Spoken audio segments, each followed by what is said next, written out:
자, 드디어 우리가 2단원 근대 국가의 수립을 위한 노력과 민족운동을 들어가게 되었네요.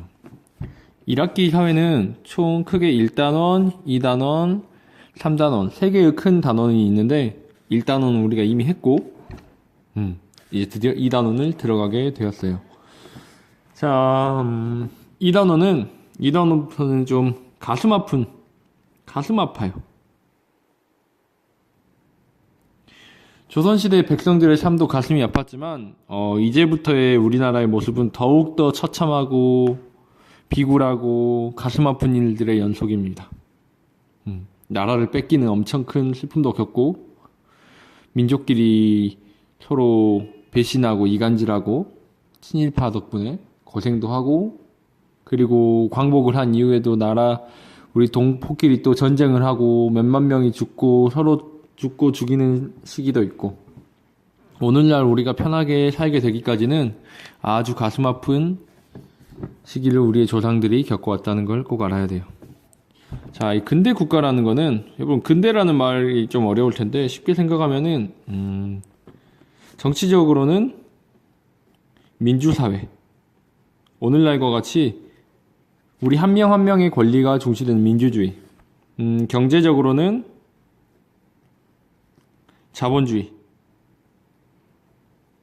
자본주의란 말이 어렵다면 시장 경제? 쉽게 말하면은 쉽게 말할까? 시장이 발달한다고 생각하면 돼요. 자, 우리 1단원에서 배웠을 때 서민 문화의 발달을 할 때 상업이 발달했다고 했죠. 상업이 발달하게 된다고 했어요. 원래는 상업을 천시했지만 조선 후기로 갈수록 상업의 중요성은 점점 커지게 되었습니다. 즉 우리나라도 근대 국가가 되기 위해서 서서히 변화가 일어나기 시작했다는 거죠. 근데 근대 국가가 되기는 그렇게 쉽지는 않았어요. 그러기 위해서 엄청난 노력이 있었고 우리 민족들의 운동도 있었습니다. 교과서에 보이는 이 독립문, 우리의 터울에 있다는데 우리의 독립을 염원한 독립문, 그리고 외국의 이양선, 그리고 대한민국의 임시정부, 환구단. 지금은 뭔지 전혀 모르겠지만 앞으로 우리가 2단원 공부를 하면서 배워나갈 겁니다. 첫 시간이니만큼 그렇게 많은 공부는 하지 않을 거고 간단하게 단원 도입하고 한 페이지만 공부하도록 하겠습니다. 자, 19세기란 말은 1800년부터 1899년까지가 19세기라고 생각하면 돼요. 우리가 사는 지금은 2000년에서 2099년까지가 21세기입니다. 여러분은 지금 2021세기에 살고 있죠. 그러면 1900년에서 1999년은 20세기라고 말합니다. 100년을 한 세기라고 하니까 100년. 선생님은 20세기에 태어났고 여러분은 21세기에 태어난 사람들이죠. 즉 19세기 말이면은 1800년도 후반이라고 생각하면 돼요. 여러분 선생님이 존경하는 정조대왕이 정확히 1800년에 죽었으니까 정조대왕이 죽은 이후로 60년간 1860년까지 어떤 정치의 기간이라고 했을까? 백성들에게 수탈하던 세도정치 기간이었어요. 세도정치. 정조의 아들 순조, 그리고 순조의 아들은 아니지만 그 다음 왕이었던 헌종, 그 다음에 철종. 이 세 명 다 힘이 없고 세도, 잘 나가는 가문들에게 휘둘리는 세 명의 왕이 있었던 시기가 바로 세도정치 시기이고, 이 세 명의 왕이 지나고 나서 드디어 19세기 말이 되었습니다. 우리에게 개항을 요구하는 서양의 여러 나라와 일본, 핵심이죠. 일본과 서양. 근대화가 빨리 돼서 자본과, 즉 돈이 있고 무기와 군사력이 있는 나라. 그래서 다른 나라를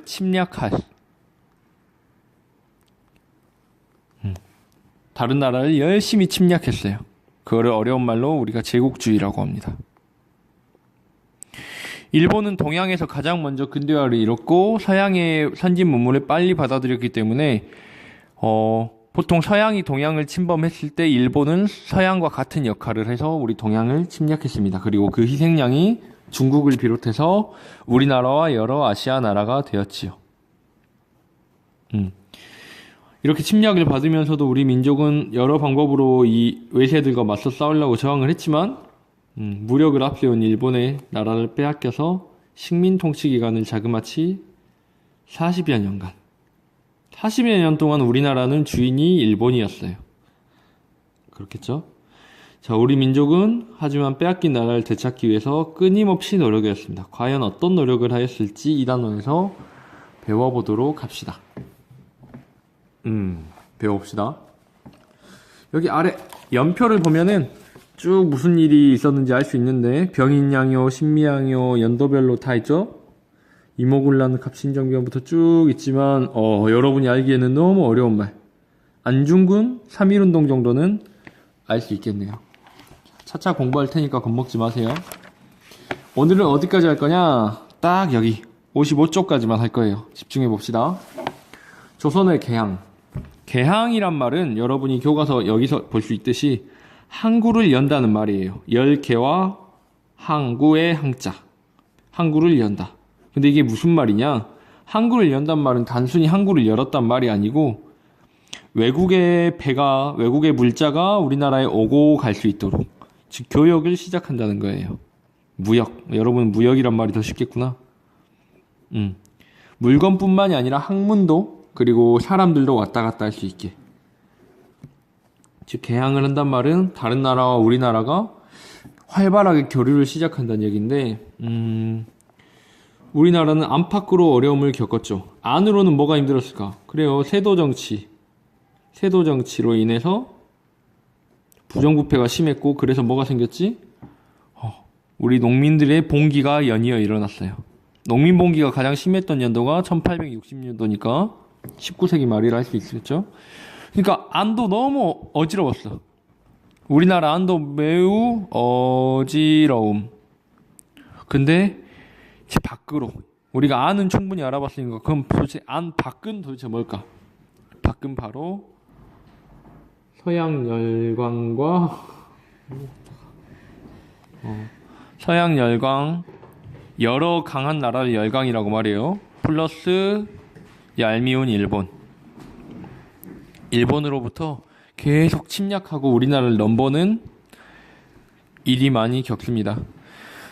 설명 다 나왔네. 안으로는 세도 정치의 잘못으로 백성들의 봉기가 끊이지 않았고 밖으로는 서양과 일본 세력이 우리나라를 위협하기 시작했어요.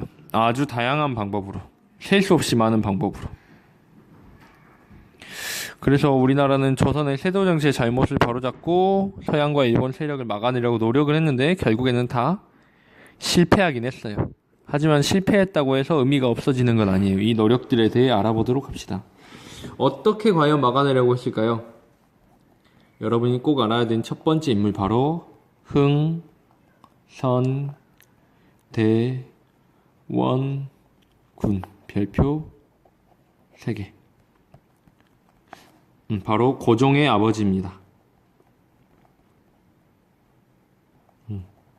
고종의 아버지였지만 왕의 아버지였지만 흥선대원군은 왕을 하지는 못했어요. 아주 복잡한 사연이 있습니다.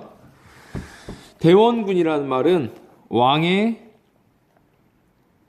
아버지에게 붙이는 관직명이에요. 왕의 아버지를 부르는 말이에요. 대원군. 흥선은 고종의 아버지이기 때문에 붙인 이름이고. 서양의 여러 나라, 주로 미국과 프랑스가 자주 이름이 나올 텐데 통상을 요구하고, 통상이란 말은 교역을 하자는 얘기예요. 나라와 나라 사이에 서로 무역을 하자. 우리 같이 무역하자. 우리 물건 사주라. 나라가 이렇게 안팎으로 혼란스러울 때 고종이 왕이 됐어요. 조선 후기에 되면은 아버지가 자식한테 왕을 물려주는 게 아니라 왕이 빨리 물러나니까 왕의 자식이 없어. 왕의 자식이 없어가지고 왕의 친척 중에 한 명을 그냥 찾아서 왕을 시키곤 했어요. 정조 그리고 순조 이후에 있었던 헌종, 철종, 그리고 고종까지 모두 아버지가 왕이 아니었어요. 그냥 왕의 친척 중에 한 명을 찾아서 헌종 너 왕해, 철종 너 왕해, 고종 너 왕해. 누가? 세도 정치에서. 그렇기 때문에 힘이 없었겠죠. 왕권이 약했기 때문에. 아버지가 그때 정조 얘기를 할 때 같이 아버지가 왕으로 있었어야지 뒷배가 단단해가지고 왕권이 강할 텐데 유력 가문에서 권력을 쥐고 왕을 임명했기 때문에 왕이 왕은 됐지만 힘이 하나도 없었어요. 하지만 고종의 아버지인 흥선대원군은 굉장히 똑똑했습니다. 똑똑해서 세도 정치를 맞서서 이 부패를 개혁하기 위해 노력을 했는데 일단 고종이 아주 어린 나이에 즉위합니다. 아마 10대 초반이었을 거예요. 10대. 선생님 정확한 나이가 기억이 안 나는데 나라를 대신해서 그러니까 고종을 대신해서 나라를 다스렸고 세왕 세력의 위협을 이겨내기 위해서 왕권을 강화했어요. 가장 먼저 흥선대원군이 한 일은 첫 번째 부정부패를 막았어요. 우리가 아는 부정부패 뭐가 있었지? 그래, 환곡이라고 하고 또 뭐가 있었냐면 삼정의 문란이라는 게 있었어요. 자, 삼정이라는 건 뭐였냐면 세계의 정이라는 얘기인데, 자, 일단 군정, 군대 가는 거, 그리고 뭐가 있었더라? 하나가 잠깐만요. 생각났다. 군정, 전정, 그리고 환곡. 이 세 가지.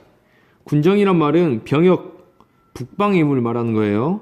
근데 나중에 되면은 병역을 막 죽은 친척 것도 가야 되고 옆 사람 것도 자기가 병역을 해야 되고 군대를 몇 번을 갔다 와도 안 끝나는 거야. 비리가 많아서. 첫 번째가 군정, 그리고 전정.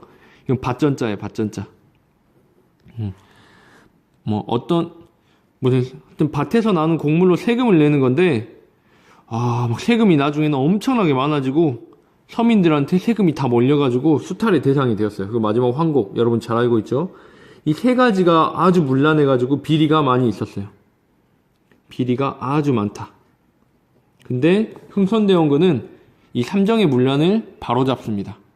그리고 백성들의 삶, 민생을 안정시키기 위해서 개혁을 추진했는데 일단 부패한 관리를 내쫓고 그리고 지금까지 매관매직으로 이루어졌던 인재들을 고루 등용해요. 능력 있는 사람들을 등용을 하기 시작합니다. 그리고 자, 조선시대에는 양반은 세금을 안 낸다고 했죠. 근데 이제 나라의 돈이 부족하니까 양반에게도 세금의 일종인 군포를 거두었어요. 백성들은 그럼 기분이 어떠겠어? 백성들은 기분이 좋았겠죠. 맞다, 하나 더. 서원을 대폭 정리했어. 이 서원이라는 거는 뭐냐면은 여러분 옆에 선비들이 학문을 닦고 공부하던 곳이었는데 이런 거만 하면 좋은데 나중에 조선 후기가 되면은 서원이 너무 많아. 양반들이겠죠, 공부하니까. 너무 많아서 여기에 세금도 엄청나게 들어가고 백성을 맨날 불러다 일도 시켜. 백성의 노동이 너무 많이 필요했어요. 그래서 백성들을 괴롭히는 공간이 되었던 거죠. 이 비리를 알고, 그러니까 이런 안 좋은 사실을 알고 나서 흥선대원군은 조선시대 최대 1000개가 있던 서원을 47개만 남깁니다. 953개를 없애버려요. 양반들의 반대가 많이 있었겠죠? 양반들은 반대했지만 백성들은 큰 호응을 일으킵니다. 너무 좋아했어. 그리고 흥선대원군이 지금까지는 다 잘한 일이었는데 여기는 못한 일, 여기는 잘, 여기는 못. 왕권을 권위를 세운다고 임진왜란때 불타서 300년 동안 불탄 채로 그대로 있었던 바로 경복궁을 다시 무리하게 짓다가 백성들의 엄청난 원망을 듣습니다. 백성들 왜 원망을 했냐? 경복궁을 지으려면 돈이 필요할 거 아니에요. 돈이 필요해. 그래서 돈을 찍어내버려. 당백전이라는 돈을 찍어냈는데 그때 당시 있던 돈을 100배 가치의 돈을 뽑아버려요. 돈이 없으니까 돈을 만들자 해서 자기가 돈 만든 돈으로 물건을 사서 경복궁을 지어버려요. 말도 안 되는 얘기인데 흥선대원군이 경제에는 좀 약했던 것 같아. 그래서 당백전이라는 엄청나게 큰 돈이 막 시장에 이렇게 돌아다니니까 돈이 너무 많이 돌아다니니까 돈의 가치가 점점 떨어져. 전에는 1원이면 사 먹었던 음식을 이제는 10원이 돼도 사 먹지를 못하게 돼버려요. 전에는 1원이었는데 당백전 때문에 돈이 너무 많아지니까 돈의 가치가 떨어져서 이제는 10원을 줘도 못 사 먹는, 물가가 10배나 올라버려요. 그래서 백성들이 엄청나게 원망을 하게 되는 거죠. 너무 내용이 어렵죠? 그래도 여기까지만 하겠습니다. 55페이지. 여러분이 이단원 공부를 하기 위해서 가장 잘 알아야 되는 인물이 바로 이 흥선대원군입니다. 이 흥선대원군부터 시작되거든요. 근대의 시작. 여기까지.